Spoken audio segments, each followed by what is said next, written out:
How to turn off Instagram profile picture zoom.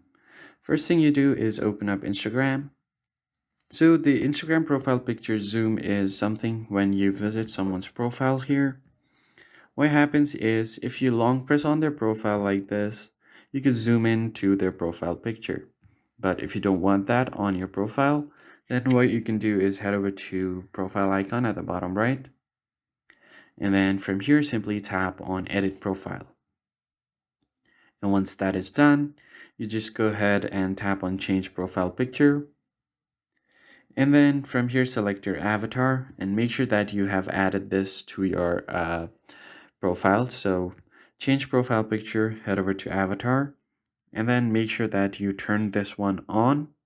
And once this is on, people won't be able to zoom into your profile picture. And you also have to make sure that your account is private. So go ahead and tap on three lines. Then go ahead and tap on account privacy and then make your account private. So switch to private and you'll be good to go. That's it for this video, guys. I hope it was helpful to you. I'll see you on the next one.